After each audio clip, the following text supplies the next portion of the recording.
Hello friends, welcome to Rootcare Raju channel. Friends, today we are going to learn about Standard 7 Subject English Unit 3 page number 82 and our today's topic is the story The Red-Headed League Part 2. In the first part, Mr. Wilson told his story to Mr. Holmes and Mr. Watson.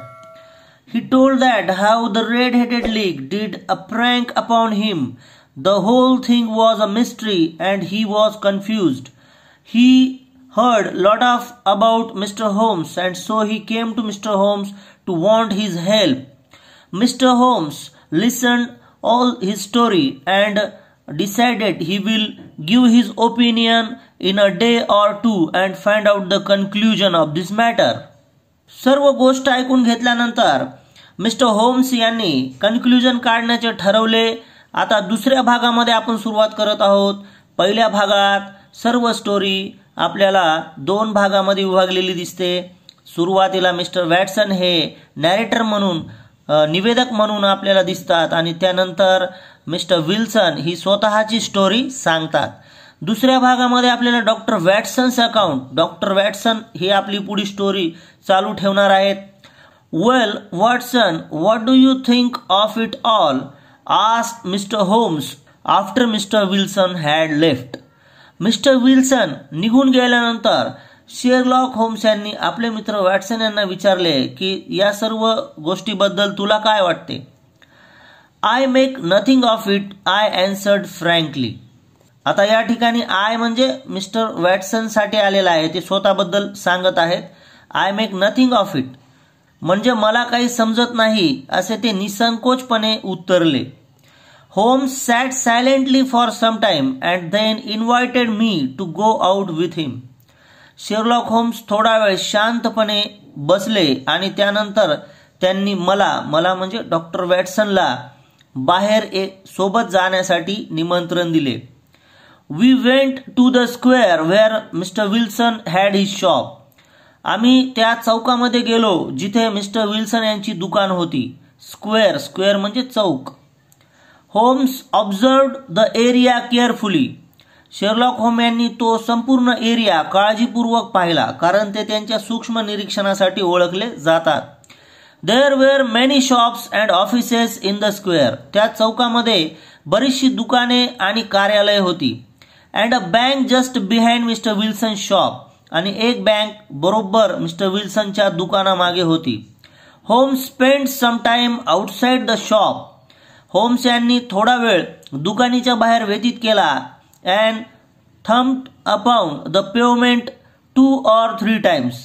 आणि pavement म्हणजे जो चालणाऱ्यांसाठी रस्ता असतो दुकानीच्या समोर ज्याला आपण footpath म्हणतो, त्या पेवमेंटवरती त्यांनी 2-3 वेळा ठोके मारून पाहिले.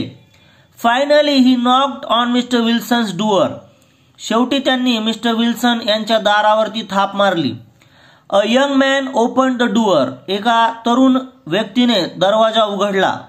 Mister Holmes asked him the way to the Strand. स्ट्रँडकडे जाणारा रस्ता मिस्टर होम्स यांनी त्या तरुण व्यक्तीला विचारला. The assistant answered the question and quickly closed door. त्या सहकार्याने ताबडतोब उत्तर दिले आणि लगेचच दरवाजा बंद केला. पहा, इथं काही कठीण शब्दाचे अर्थ असतात. I make nothing of it म्हणजे I do not understand it, मला काही समजले नाही. Square, a place where 2 city roads cross each other. शहरातील 2 रस्ते एकमेकांना छेदून जातात ते ठिकाण म्हणजे चौक. स्ट्रँड म्हणजे a famous place in London. London मधील एक प्रसिद्ध ठिकाण. I said I am sure that you enquired your way only in order to see him. मला खात्री आहे की तू तुझ्या पद्धतीने जी चौकशी केली ती त्याला पाहण्यासाठी होती. मी म्हणालो. मी म्हणजे doctor Watson. Not him, Holmes said. त्याला पाहायचे नव्हते, होम्स म्हणाले. But the knees of his trousers. पण ट्राउझर म्हणजे विजार किंवा पॅन्ट. त्याच्या पॅन्टीच्या गुडघ्याचा भाग पाहायचा होता. And what did you see? आणि तुला काय आढळून आले? What I expected to see. मला जे अपेक्षित होते ते पाहिले. This matter of Wilson's is serious. विल्सनचा हा विषय फारच गंभीर आहे. A crime is being planned. एक गुन्हा रचला जातोय. But I hope that I can stop it. पण मला आशा आहे की आपण त्याला थांबू शकतो. Today is Friday. आज शुक्रवार आहे. The offices and banks will be closed on the weekend. Weekend म्हणजे आठवड्याचा शेवट. In foreign countries Saturday and Sunday there are holidays. शनिवार रविवार सुट्टी असते, तर तो वीकेंड त्यावेळेला ऑफिसेस आणि बँक्स बंद असतील. Now I have to go and make some arrangements. आता मला जायला हवे आणि काही तयारी करायला हवी. But I shall want your help tonight. पण आज रात्री मला तुझी मदत लागणार. Come to Baker Street at 10 and bring your revolver. रात्री 10 वाजता तू बेकर स्ट्रीटवर ये आणि सोबत तुझे रिव्हॉल्वर म्हणजे पिस्तूल घेऊन ये. I arrived at Holmes residence in time. मी होम्सच्या घरी वेळेत पोहोचलो. There were 2 other men with him. तिथे त्याच्या सोबत 2 व्यक्ती होते. Mr Jones of Scotland Yard and Mr Merryweather a banker. Mr Jones हे स्कॉटलंड यार्ड म्हणजे जी लंडनची पोलीस आहे त्यामधील अधिकारी, आणि मिस्टर मेरीवीदर बँकर म्हणजे बँकेतले व्यक्ती. Holmes announced tonight we are going to hunt one of the smartest criminals in London. Sherlock Holmes यांनी जाहीर केले की आज आपण लंडनमधील एका अत्यंत चतुर अशा गुन्हेगाराची शिकार करणार आहोत, म्हणजेच त्याला पकडणार आहोत. We left together in a carriage. Carriage म्हणजे घोडागाडी. आम्ही सर्वजण एका घोडागाडीतून निघालो. And reached the road we had visited in the morning. आणि सकाळी ज्या ठिकाणी आम्ही भेट दिली त्या रस्त्यावर येऊन पोहोचलो. Holmes told us to follow mister Merryweather who led us through an iron gate. Sherlock Holmes यांनी आम्हाला मिस्टर मेरीवीदर यांच्या पाठीमागे जाण्यास सांगितले, ज्यांनी आम्हाला एका लोखंडी गेटकडे घेऊन गेले. We followed him down a narrow passage. आम्ही त्यांच्या मागोमाग एका अरुंद रस्त्याने गेलो. After going down some stone steps he led us down a dark earth smelling passage and into a huge cellar. काही दगडी पायऱ्या उतरल्यानंतर त्यांनी आम्हाला एका अंधाऱ्या मातीचा वास येणाऱ्या खालच्या बाजूला म्हणजेच एका मोठ्या भुयारात घेऊन गेले. Full of big boxes we all sat on the boxes. जे तळघर सर्व बॉक्सेसने भरलेलं होतं. आम्ही सर्वजण त्या बॉक्सेसवर बसलो. We are in the cellar of the city branch of one of the main banks in London. आपण लंडनमधील प्रमुख बँकेच्या शहर शाखेच्या तळघरामध्ये आहोत. Mr Merryweather is the chairman of the bank. Mr Merryweather हे या बँकेचे चेअरमन आहेत, अध्यक्ष आहेत. And he will tell you why a criminal should take an interest in this cellar at present, said Holmes. आणि का एक गुन्हेगार सध्या या बँकेच्या तळघरामध्ये एवढा इंटरेस्ट दाखवत आहे हे तुम्हाला मेरीवीदर सांगतील, असं डिटेक्टिव्ह शेरलॉक होम्स म्हणाले. Mr. Merryweather explained that the bank had borrowed a huge quantity of gold from the Bank of France and the boxes in the cellar were full of gold. Mr Merryweather यांनी स्पष्ट केले की त्यांच्या बँकेने फ्रान्सच्या बँकेकडून खूप मोठ्या प्रमाणामध्ये सोने उसने घेतलेले होते आणि तळघरातील सर्व बॉक्सेस हे सोन्याने भरलेले होते. पहा, या उतार्यातील प्रचंड खुलासा पाहिल्यानंतर आपल्याला या सर्व स्टोरीचं जे काही सेंट्रल आयडिया आहे ती लक्षात येईल. Holmes expected the criminals to act that very night. Sherlock Holmes यांना अशी अपेक्षा होती की आज रात्री गुन्हेगार सक्रिय होतील. We had to wait there in total darkness without making any noise to take the criminals by surprise. आम्हाला त्या घोर अंधारामध्ये कुठलाही आवाज न करता वाट पाहायची होती आणि त्या गुन्हेगारांना आश्चर्यकारकरित्या पकडायचे होते. They have but one escape route, whispered Holmes, that is back through mister Wilson's house.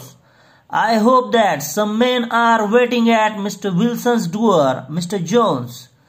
Sherlock Holmes mister Jones यांना सांगतात की त्यांना निसटून जाण्यासाठी एक मार्ग आहे आणि तो मिस्टर विल्सन यांच्या घराच्या पाठीमागून आहे, असं ते हळू आवाजात कुजबुजतात आणि म्हणतात की मला आशा आहे की मिस्टर विल्सन यांच्या दारावरती काही पोलिसांची माणसे ही वाट पाहत असतील, असं मिस्टर जोन्स यांना ते विचारतात.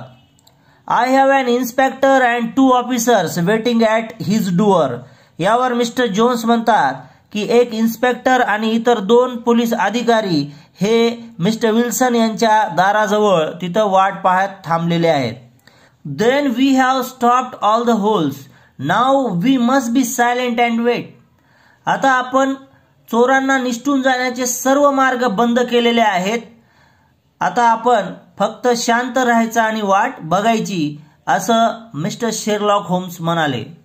Look at here, this is the cellar of the bank. बँकेचे हे तळघर आहेत. These are the boxes. या सर्व बॉक्सेसमध्ये गोल्ड आहे आणि या ठिकाणी पहा शेरलॉक होम्स, मिस्टर जोन्स आणि मिस्टर वॅटसन हे शांतपणे वाट बघत बसलेले आहेत. We waited silently for more than an hour. आम्ही शांतपणे 1 तासापेक्षा अधिक वेळ वाट पाहिली. It was pitch dark in the seller. तळघरामध्ये अतिशय अंधार होता. पिच डार्क म्हणजे खूपच जास्त अंधार. Then suddenly a point of bright light appeared in the floor of the cellar. नंतर अचानक एक प्रकाशाचं चिन्ह सेलारच्या म्हणजे तळघराच्या जमिनीवर दिसला. देन अ लाईन, नंतर एक ओळ दिसली. And a gash seem to open and a hand appeared. Gash म्हणजे उडी. तर उडी उघडण्यासाठी उडी मारल्यासारखं दिसलं. एक हात समोर दिसला. A broad stone turn over upon its side. एक मोठा दगड बाजूला सरकला. And left a square hole. आणि तिथं एक चौकोनी असा खड्डा पडला म्हणजे छिद्र तयार झालं. A boyish face emerged. एका मुलासारखा चेहरा वरती आला. The man looked about and come out of the hole. तो माणूस इकडे तिकडे पाहू लागला आणि छिद्राच्या बाहेर आला. He had a companion with him. त्याच्याबरोबर एक साथीदार होता. कंपॅनियन म्हणजे साथीदार. A man with very red hair. तो सोबतचा व्यक्ती लाल केसावाला होता. The pair was none other than Spaulding the assistant alias, the criminal Clay and the red headed mister Duncan Ross. ती जोड म्हणजे दुसरे कुणी नसून Spaulding the assistant Mr Wilson यांचा सहकारी, अलाइस म्हणजे उर्फ, द क्रिमिनल क्ले म्हणजेच तो खरा कोण होता, गुन्हेगार क्ले होता. And the red headed mister Duncan Ross, लाल केसावाले मिस्टर डंकन रॉस होते. As soon as they climbed out the hole, Sherlock Holmes sprang out and seized Clay by the collar. जसेच ते छिद्राच्या बाहेर आले, शेरलॉक होम्स यांनी उडी मारली आणि क्लेच्या कॉलरला पकडले. The other dived down the hole and disappeared. जो दुसरा होता म्हणजेच डंकन रॉस, त्यांनी त्या छिद्रामध्ये उडी मारली आणि दिसेनासे झाले. Clay took out a revolver but Holmes hit him on his wrist and the revolver fell on the floor. क्लेने लगेच त्याचं पिस्तूल काढलं, पण शेरलॉक होम्स यांनी त्याच्या मनगटावर जोराचा फटकारा मारला आणि त्याचं पिस्तूल जमिनीवर खाली पडलं. It's no use John Clay, said Holmes, we have caught you. याचा काही उपयोग होणार नाही जॉन क्ले, असं शेरलॉक होम्स म्हणाले. वी हॅव कॉट यू, आम्ही तुला पकडले आहे. So I see, but my friend has escape. ठीक आहे, पण माझा मित्र पळून गेला आहे.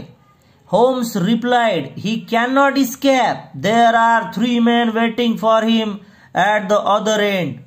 शेरलॉक होम्स यांनी उत्तर दिले, तो पळून जाऊ शकत नाही, कारण दुसऱ्या बाजूला 3 माणसे त्याची वाट पाहत आहेत. Then Holmes handed over mister Clay to the policeman. त्यानंतर शेरलॉक होम्स यांनी मिस्टर क्ले याला पोलिसांच्या ताब्यात दिले. Mister Merryweather said, really mister Holmes, I do not know how to thank you. You have foiled one of the most cunning attempts at bank robbery. The bank is grateful to you. Mister Merryweather म्हणाले, खरोखर mister homes, मला सुचत नाही तुमचे आभार कसे मानू. तुम्ही आज बँक दरोड्याचा सर्वात मोठा धूर्त डाव उधळून लावला. बँक तुमचे आभारी आहे. You see, Watson, Holmes said after we reached his home. आम्ही शेरलॉक होम्सच्या घरी पोहोचल्यावर होम्स म्हणतात, यू सी वॅटसन, तू पाहिलेस वॅटसन?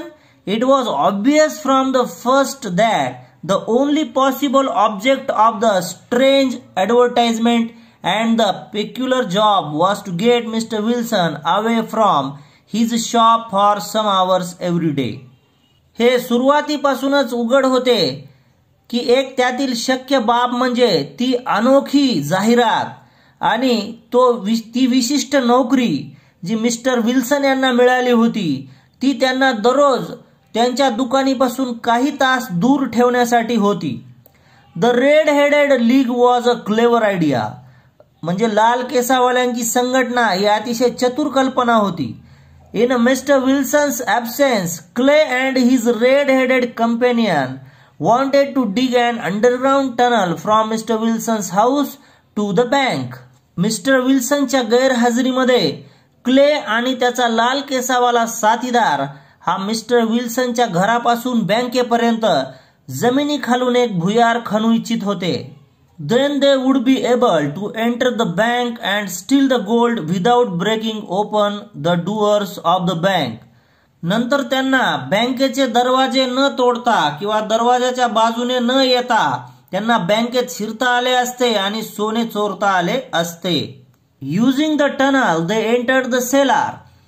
भुयाराचा वापर करून त्यांनी तळघरात प्रवेश केला. They planned to steal the gold and go back to Mr. Wilson's house again through the tunnel and then get away. त्यांनी योजना बनवली होती कशाची? सोने चोरणे, परत मिस्टर विल्सनच्या घरी जाणे, त्याच भुयाराचा वापर करून आणि तेथून निष्ठून जाणे. अशा प्रकारे त्यांनी प्लॅन बनवलेला होता. But how could you guess what their motive was? Doctor Watson विचारतात, त्यांचा उद्देश काय होता याचा तर्क तुम्ही कसा काढला? When I heard that the assistant worked for half the wages, I became suspicious. Mister Holmes सांगतात, जेव्हा मी ऐकले की मिस्टर विलियम्स यांचा सहकारी अर्ध्या पगारावर काम करायला तयार होतो तेव्हा मला शंका आली. Using Mr. Williams' description of his assistant, I made enquiries. I found that he was the criminal Clay. Mister Williams यांनी त्यांच्या असिस्टंटच्या केलेल्या वर्णनानुसार मी इन्क्वायरी केली, चौकशी केली आणि मला असे आढळले की तो क्रिमिनल क्ले म्हणजे गुन्हेगार क्ले होता. Why was he working in mister Wilson shop? तो मिस्टर विल्सन यांच्या दुकानात का काम करत होता? And his habit of going in to the cellar every now and then. आणि त्याची ती सवय की तो प्रत्येक वेळी काम सोडून तळघरामध्ये जायचा. I inferred that he must be digging a tunnel to some other building.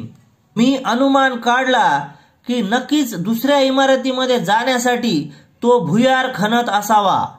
Inferred म्हणजे अनुमान काढणे. When we visited the shop, I beat upon the pavement with my stick to find out whether the cellar stretched out in front or behind. जेव्हा आपण दुकानाला भेट दिली तेव्हा तळघर पुढच्या बाजूला निघते की मागच्या बाजूला हे तपासण्यासाठी मी फुटपाथवरती म्हणजेच पदपथावरती माझ्या काठीने ठोकून पाहिले. It was not in front. ते समोरच्या बाजूला नव्हते. I saw the bank on the other side of the house. मी पाहिले की बँक ही घराच्या दुसऱ्या बाजूला आहे. And guessed what the criminals had in mind. आणि तेव्हाच अंदाज केला की गुन्हेगारांच्या डोक्यामध्ये काय होते. When Clay answered the bell, the knees of his trousers were wrinkled and stained. जेव्हा क्लेने दारावरती उत्तर दिले तेव्हा त्याच्या पॅन्टीच्या गुडघ्याजवळचा भाग चुरगाळलेला होता आणि त्याच्या गुडघ्याचा भाग हा मातीने मळलेला होता. रिंकल म्हणजे चुरगाळलेला आणि स्टेन म्हणजे मातीने माखलेला. It confirm my suspicion that he was digging. माझी शंका पक्की झाली की तो खणण्याचे काम करत होता. You know the rest of the story. आणि पुढील कथा तुम्हाला माहित आहे असे तो डॉक्टर वॅटसनला म्हणाला. You reasoned it out beautifully. I exclaim in admiration. Doctor Watson म्हणतात की तुम्ही बरोबर कारण शोधून काढलं असं मी प्रशंसेने उद्गारलो. adapted from the Red-Headed League by Sir Arthur Conan Doyle. म्हणजे आर्थर कॉनन डॉयल यांच्या द रेड-हेडेड लीग मधून घेतलेली ही कथा आहे. After understanding the meaning of whole story there are some questions and answer for us. Listen and answer. ऐका आणि उत्तरे द्या. Number 1, tell the name of the young man who open the door to mister Holmes. Mister Holmes यांनी knock केल्यानंतर दरवाजा उघडणारा तरुण व्यक्ती, त्याचं नाव सांगायचं आहे. पहा, तो होता स्पॉल्डिंग अलायस क्रिमिनल क्ले. म्हणजेच स्पॉल्डिंग हे त्याचं नाव, अलायस म्हणजे उर्फ म्हणतो आपण त्याला, criminal Clay. Next question, what did Holmes want to see. Holmes यांना काय पाहायचे होते. Holmes want to see the knees of Spaulding's trousers. त्यांना स्पॉल्डिंगच्या पॅन्टीच्या गुडघ्याचा भाग बघायचा होता. Guess where mister Merryweather took the others. मेरी विदर इतरांना घेऊन कोठे गेले, अंदाज करा. And the answer is in the cellar of the bank. बँकेच्या तळघरात घेऊन गेले. पहा, इथं सेलरचा अर्थ दिलेला आहे. सेलर म्हणजे room used for storage under a building. एखाद्या बिल्डिंगच्या खाली साठवणुकीची खोली. पान 83 वरती पहा, take the criminals by surprise. म्हणजेच गुन्हेगारांना आश्चर्याने पकडणे. Catch the criminals without giving them a warning. म्हणजे गुन्हेगारांना कुठलीही चेतावणी न देता त्यांना अचानक पकडणे. स्टॉप ऑल द होल्स म्हणजे सर्व छिद्र बंद करणे. Close all the routes by which the criminal may escape or run away. म्हणजे गुन्हेगारांना निसटण्याचे सर्व मार्ग बंद करणे, असा त्याचा अर्थ इथं होतो. पुढे काही प्रश्न आहे. Think, discuss and guess the answer. विचार करा, चर्चा करा आणि उत्तर अंदाजाने सांगा. How did mister Merryweather come to know about the crime. Mister Merryweather यांना गुन्ह्याबद्दल कसे माहीत झाले. The answer is when mister Holmes inform about the crime. जेव्हा मिस्टर होम यांनी गुन्ह्याबद्दल मिस्टर मेरीविदर यांना सगळं काही सांगितलं, तेव्हा त्यांना ते माहीत झालं. Why did mister Holmes think the criminals would act that night. गुन्हेगार त्याच रात्री सक्रिय होतील असे मिस्टर होम्स यांना का वाटले. पहा, उत्तर काय असेल. Because it was Friday in the weekend there was a holiday for all offices and banks. तो शुक्रवार होता आणि शनिवार व रविवारी ऑफिस व बँकांना सुट्टी असते, त्यामुळे शुक्रवारीच ती घटना घडेल असा अंदाज मिस्टर होम्स यांनी काढला होता. पेज नंबर 84 वर पहा, listen and answer. How did the criminals enter the cellar. गुन्हेगार तळघरात कसे शिरले. Criminals dug and underground tunnel from mister Wilson's house to the bank and enter the cellar. Next question, who were the two criminals. दोन गुन्हेगार कोण होते. The two criminals were John Clay and mister Duncan Ross. Who tried to get away. निसटून जाण्याचा प्रयत्न कोणी केला. Do you think he was able to escape. तुम्हाला वाटते का तो निसटून गेला असेल. वाय, त्याचं कारणही सांगायचं आहे. पहा, mister Duncan Ross tried to get away. Duncan Ross यांनी पळून जाण्याचा प्रयत्न केला. No, he wasn't able to escape. तो निसटून गेला नसेल. Because policemen were already waiting to the other side. कारण दुसऱ्या बाजूला पोलिसमन ही वाटच बघत होते. 5 शब्दांचे अर्थ. स्प्रँग आउट म्हणजे जम्प, उडी मारली. सेज म्हणजे कॉट, पकडले. फॉइल्ड म्हणजे लेट वेस्ट. प्रिव्हेंटेड म्हणजे रोकथाम केली, अडथळा निर्माण केला किंवा धुळीस मिळवले असा अर्थ होईल. ग्रेटफुल म्हणजे थँकफुल, आभारी असणे. ऑब्जेक्ट म्हणजे पर्पज, रिझन. इथं ऑब्जेक्ट म्हणजे उद्देश किंवा कारण असा अर्थ घेतलेला आहे. पेक्युलर म्हणजे स्ट्रेंज. इथं विचित्र, विशिष्ट. Next, things to do. Guess the meaning of tunnel. टनलचा अर्थ सांगा. Tunnel means an underground route which goes to another place or emerge to another place. Next, explain the trick of the red-headed league. How was it related to Mr. Wilson's hair? Mr. Wilson was a red-headed person. Mr. Wilson हे लाल केसवाले व्यक्ती होते. He accept the job emotionally. भावुकतेने त्यांनी ती नोकरी स्वीकारली. And think about good salary. चांगल्या पगाराचा विचार केला. Criminals want to take away Mr. Wilson from his shop. गुन्हेगारांना मिस्टर विल्सन यांना त्यांच्या दुकानापासून दूर न्यायचे होते अशी ती आयडिया होती. On page number 85 there are some questions, listen and answer. Why did Holmes become suspicious? Mister Sherlock Holmes हे साशंक का झाले किंवा त्यांना शंका का आली? When he heard that the assistant was ready to work for half the wages. जेव्हा त्यांनी ऐकले की सहकारी असिस्टंट हा अर्ध्या पगारावर काम करायला तयार झाला तेव्हा ते साशंक झाले. Second question, how did Holmes find out that the assistant was a criminal? Mister Holmes यांना तो असिस्टंट गुन्हेगार आहे त्यांनी कसे शोधून काढले? Using mister Wilson's description of his assistant he made inquiries and found that the assistant was criminal Clay. असं त्याचं उत्तर राहील. How did Holmes guess that he was digging a tunnel? तो एक भुयार खणत आहे हे मिस्टर होम्स यांनी कसा अंदाज केला? स्पाउल्डिंग्स habit of going into the cellar every now and then Mr. Holmes inferred. स्पाउल्डिंग हा प्रत्येक वेळी कुठल्यात ना कुठल्या कामानिमित्ताने तो तळघरामध्ये जायचा आणि त्यामुळे मिस्टर होम्स यांना कल्पना आली की तो खाली काय करत आहे, तो एक भुयार खणत आहे. मित्रांनो, आजच्या व्हिडिओमधील सर्व ऍक्टिव्हिटी आपण पूर्ण केल्या, संपूर्ण स्टोरी ही अर्थसह पाहिली. नक्कीच तुम्हाला हा व्हिडिओ आवडलेला असेल तर या व्हिडिओला लाईक आणि सबस्क्राईब जरूर करा. रूट केअर राजू चॅनलवरील सर्व अभ्यासपूर्ण व्हिडिओ पहा आणि तुमच्या कमेंट्स मला कळवा. चला पुन्हा एकदा भेटूया नवीन शैक्षणिक व्हिडिओसह. तोपर्यंत नमस्कार.